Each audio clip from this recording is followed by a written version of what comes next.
Marie knows that the phone calls that I answer are either 6 in the morning or 11 at night. It used to be when my law students got a call at 6 in the morning, they would say, "We know that's either my mother or you." And I said, "Well, I've been called that too." So I think that it's perhaps wise to tell you that I feel I have a kind of genetic advantage because I have a twin sister, so I never even had the womb to myself. The world never revolved around me single-handedly, and I had to learn that kind of early on negotiating in the womb. And she got out first, so she obviously won those negotiations. I think, and when I first wrote the first draft of the first book on time banking, I said, "Mary, would you, my sister, would you read this?" She said, "Well, I'm not really qualified to read it and judge it." I said, "That's all right, I'm not qualified to write it." Because as my sons made clear to me, I wasn't an economist. I didn't know anything about economics. I had written my doctoral dissertation on Wordsworth, and clouds and daffodils don't really help you a whole lot in economics, as it turns out. But I think that they had me and urged me to go to the London School of Economics so I could learn their algebra and their formulas and their language. And once they published a paper that at least showed it was theoretically possible to create another kind of currency, that began a process that goes back now to first 1980, then 1986. And I should say that I think I'm here literally physically because of a domain, because of time banking and what it means. In 1980, I had a major heart attack that, according to the enzyme test, blew away 60% of my heart. They told me, the doctors told me, that at best I would have 2 good hours a day. And there in intensive care, I started thinking about what it felt like to be useless and to be regarded as useless. And that was 1980, and there was a recession on, and there were a lot of other people whom we were calling useless. There were the folks let off in Detroit. There was the pervasive poverty in Appalachia. There were Native American reservations. There were teenagers who couldn't get jobs. There were the elderly who were viewed as basically useless. And I thought, I bet they don't like it either. And so I started thinking, well, how do you put useless people together with work and with dealing with the problems of society? Because President Reagan had just announced that all the programs that I had helped to start in the Kennedy and Johnson years were going to be cut. And I thought, well, if we're not going to have any of the old kind of money, why can't we invent a new kind? At that point, most of my friends concluded that that heart attack had hit another organ. But they were willing to let me wander around on the streets asking strange questions. And out of that was birthed time banking. Now, it's late tonight, you've just eaten.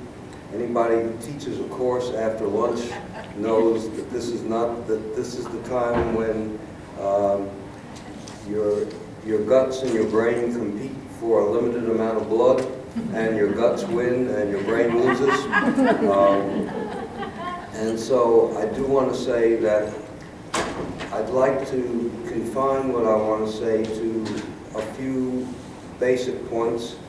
And where's my wife? Because I've asked her to signal and shut me up or use a gavel or whatever after about 15 minutes. And I'm always open for questions, but I don't want to ruin your day or stress you too much by talking on this.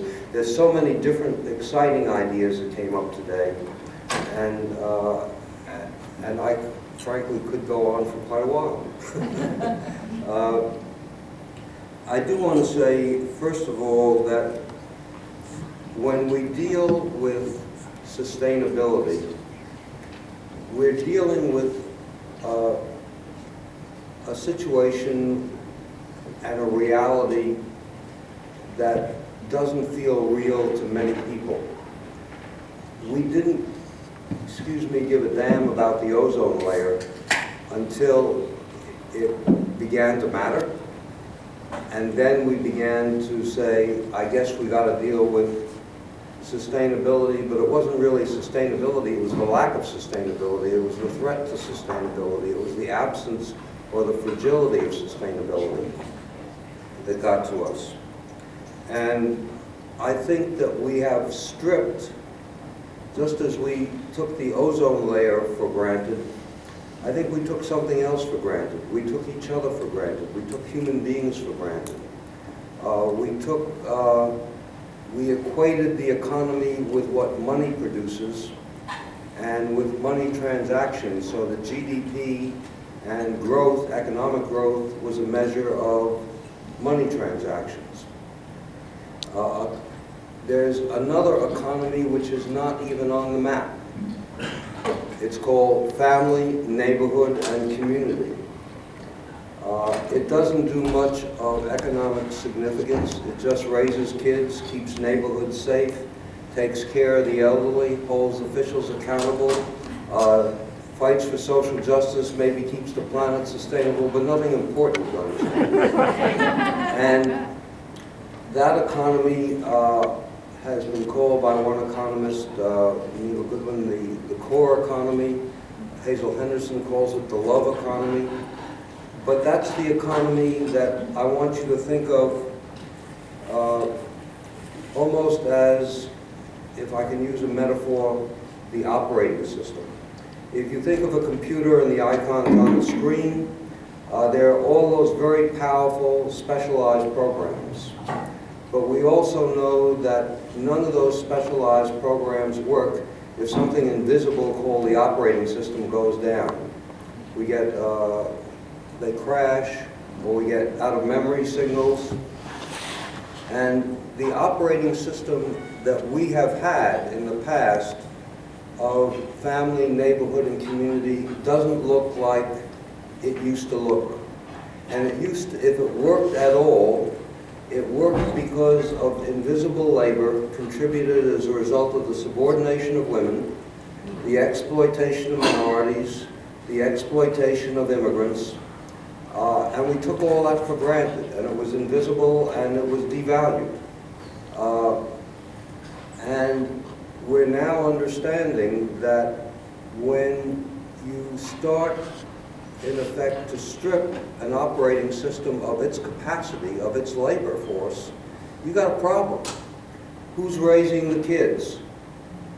What happens when they come home to neighborhoods where the only inhabitants are the elderly, the gangs, and the drug dealers? Because finally the women got equal opportunity, and if they're on welfare or TANF, they're off working, and they come home dead tired. As they've told me, the worst hour of the day is homework hour.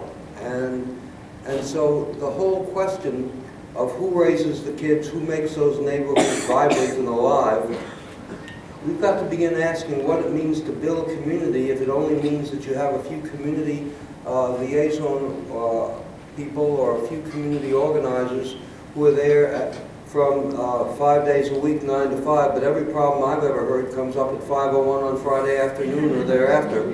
And people have this strange habit of living 24 hours a day and 7 days a week, and we haven't been able to break them with that habit. So what we're talking about is what's it going to take to rebuild that operating system. And as with anybody who remembers back to DOS, DOS was limited. And then Windows was limited. And so I've asked myself, what are the new algorithms that have to be written to create the kind of operating system that underlies producing a workforce, producing jobs, producing the kinds of career lines that we heard about today? Because if we don't rebuild that operating system, it's going to be who turns people out for democracy, who makes democracy work, who begins to worry about the environment. Is it only the people who are paid? You know, and you hear about citizen engagement, but citizen engagement, as I've reminded people, it takes work to make democracy work. It takes work to make community work. It takes work to create extended family. It takes work to create the kind of world where we don't live next to each other as strangers. And so part of what I learned from time banking was to look at not the transactions, but what are the underlying values? What are those new algorithms, those new operating principles we have to write and build into community in order to have an operating system that works? And one of them surely is that everybody has something to give. I don't know, I remember when I was doing this first work and writing at the London School of Economics, I visited a senior who had just been visited by her adult children and grandchildren. And they left there really smiling. The adult had just one had gotten a job and the other had gotten a promotion. The kids had done well at school, and they went out of there feeling really happy that they had visited the grandmother and proud of themselves. And I said, "Why are you looking so sad? You're looking sort of distressed." She said, "I have nothing left to give them but love." And I thought, what kind of a world is this, where that's perceived and felt to be a nothing when it's the most important thing one can do? And so the notion, and people will tell you, oh, we don't have anything to offer. And what we've learned and what we're convinced is that everybody has something to offer. The fifth grader who can tutor the second or third grader can make a huge difference. The teenager who can talk to other teenagers can make a huge difference. And I'll go into some other details as to what time banking has done, but I just want to say this. So the first principle is everybody has something to give. I remember the time bank coordinator who said to me, look, what I tell people is if you can talk, you can give companionship to somebody who's alone and hasn't had anybody talk to them for ages. And if you can listen, you can do something that very few people know how to do, which is just to listen. And so those capacities are pretty universal.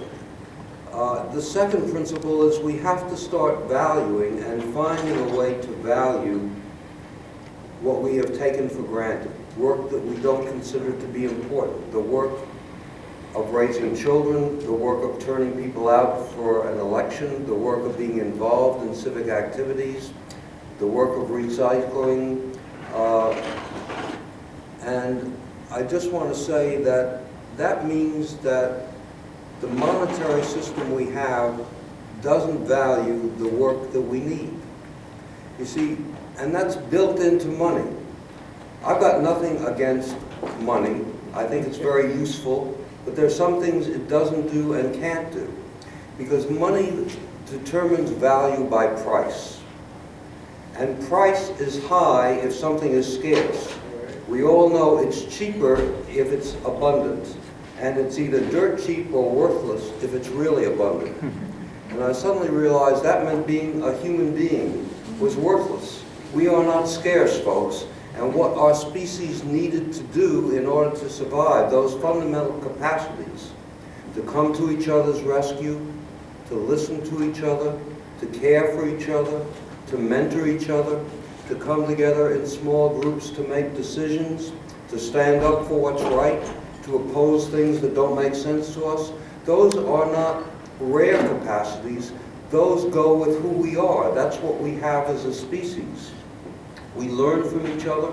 We pass on the wisdom that we have. There's nothing scarce about that, but we have a monetary system that says that's worthless because it's not scarce unless you credential it or license it. And I don't really think we need to license people to walk somebody's dog. And I don't think we need to license people to listen to each other, although it may be getting to that, and there have been some attempts to really do virtually that. I think that what we're going to have to do is understand that we need to value that, and valuing it means recording it, honoring it, and linking it to some enhancement in quality of life. It's not about minimum wage, it's not about stipends, but it is saying there ought to be some way of saying that if you do that work, we value that work. All of us probably know some seniors who have spent their lives doing community work and volunteering. And you know what? They're forgotten. They're alone. They're isolated. And when for some disability hits, nobody goes and visits them. Nobody really remembers what they've done. Nobody remembers that they've dedicated their lives to doing really important things. When they were doing them, when they were out there, maybe they were community leaders, but they were certainly valued. But now they're forgotten.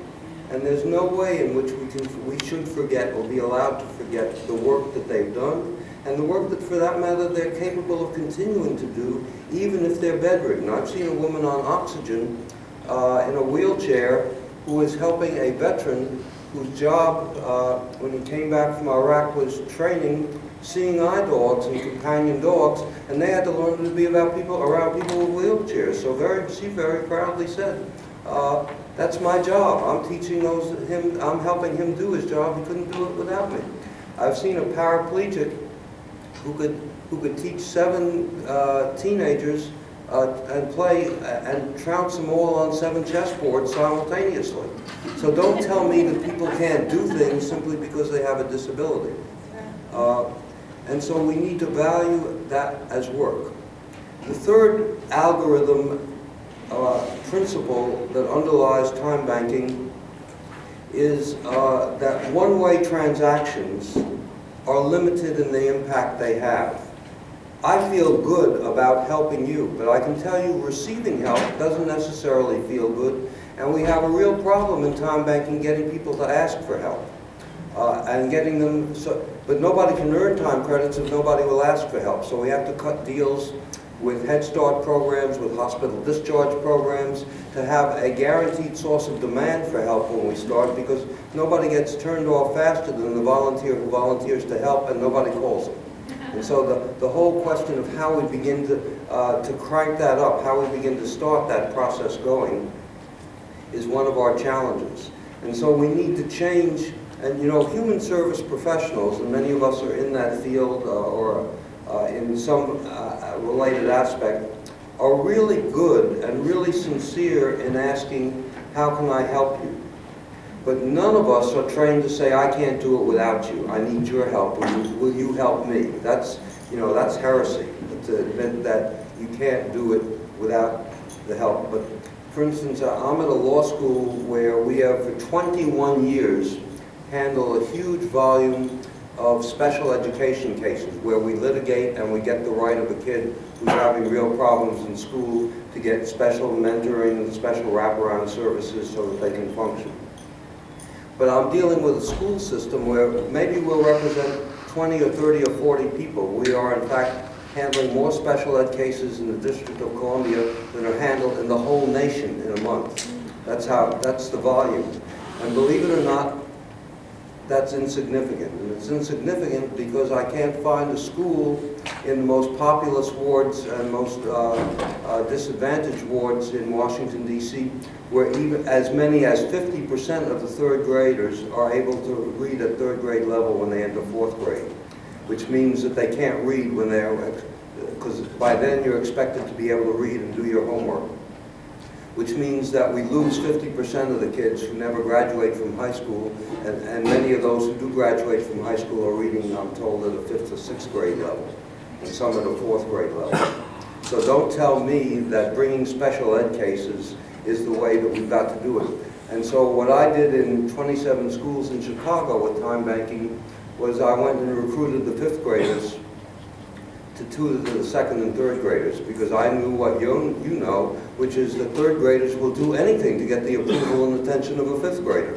They'll even reveal how smart they are, which is a very dangerous thing to do if you're afraid of peer ostracism and peer rejection.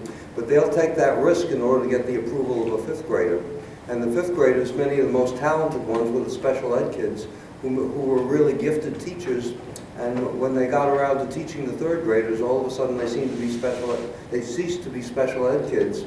And those schools got off academic probation, incidentally, as a result of that. Wow. So all I'm saying is, we've got the capacity in those schools to do that. And what they did when they earned 100 time credits was they got a recycled computer, so we took the throwaway kids and the throwaway computers and the throwaway schools and turned them all into functioning schools. So we need a pay-it-forward system. We need a way in which those who receive can give back. And my wife reminds me that I'm now at my time limit, so I will jump ahead and simply say that we need to understand that we need to build new networks of mutual help, and that there are externalities associated with what I call our fiscal monoculture. I want to talk briefly about where I see time banking going and where I see the possibilities for the future. One place, frankly, is something that's relevant to this audience, which is called disaster relief. When Hurricane Andrew hit, there was a time bank in Dade County in South Miami, and the time bank members were there before the Red Cross, before the National Guard, before the hordes of volunteers who flocked down there. And it was they who delivered the water, it was they who worked with the seniors, it was they who gave the companionship, and it was they who helped manage the volunteers, which the system didn't know what to do with all these thousands of people who wanted to help. Now that lesson wasn't really learned when Sandy hit or when Katrina hit, but I do want to read you a report of what happened after the earthquake in New Zealand, where there was a time bank in Littleton where the earthquake hit. During the earthquakes, the Littleton Time Bank had the best local communication system through which vital information flowed to members and local residents. Using a range of communication modes, timely information was provided to residents on practical and safety precautions, as well as the availability of clean water, food services, and other resources. As a partner working with emergency workers and first responders, the Littleton Time Bank had a better knowledge of the community. It acted as a hub organization, activating its extensive social network through which valuable resources could flow. For example, when at-risk families and groups were identified, Time Bank members offered home visits, emotional support, food, accommodations, repairs, and so forth. Problems were solved in the immediate aftermath of the earthquake, such as dismantling chimneys that could be safely removed, thereby freeing emergency workers to assist on projects that needed greater skill. Or Time Bank members visited elderly residents, providing emotional labor, which freed medical personnel to deal with more acute medical problems. We need to build, and now the highest officials in FEMA are looking at this report from New Zealand about the time bank and saying, maybe we need to build that capacity, because that doesn't come up overnight. It's got to be embedded, and it's got to be ongoing and operating. The second, so that's building that into our social infrastructure is going to be one of the things that I think we need to think about as a way in which we rebuild our communities and rebuild resilient communities, if we're talking about sustainability. Second, as some of you may know, 10,000 baby boomers are hitting 65 each and every day for the next 17 years. I've yet to meet a baby boomer who acknowledged they were aging, but they do admit to having elder parents, and some of them admit to having partners who need some help. So I'm simply going to say that depending upon whom you read, the Congressional Budget Office indicates that the care and support that enables seniors to stay out of nursing homes, 55% of it, they say, at a rough value that they value at $332 billion annually, is informal care by family and neighbors and kinfolk. The AARP says it's more like 80% of that care, and it's more like, and the latest rating of that care done externally by an expert, rating it at about $10 worth an hour, turned out to be not 350, but rather $450 billion is the latest estimate, and it's been going up each year. That estimate has been offered by the AARP. That's some 6 times what's spent in the formal care system. And so we are telling officials who are responsible for administering and implementing the Older Americans Act that maybe your plans ought to take a look at informal care, since you're mapping out a plan and a program that sort of leaves out either 55% or 80% of the care that is in fact needed. And maybe you better give some thought, and maybe you better underwrite what it takes to revitalize the informal care system. There's a third piece that I want to flag, and then sort of end, because the other piece is we're not adequately aware of the relationship between the things you talked about today and frankly, institutional racism, which has an impact in terms of environmental racism, and who suffers the most from the deterioration in our atmosphere and in our failure to deal with things like pollution and coal and all the issues in terms of where the plants are put, in terms of where the air is most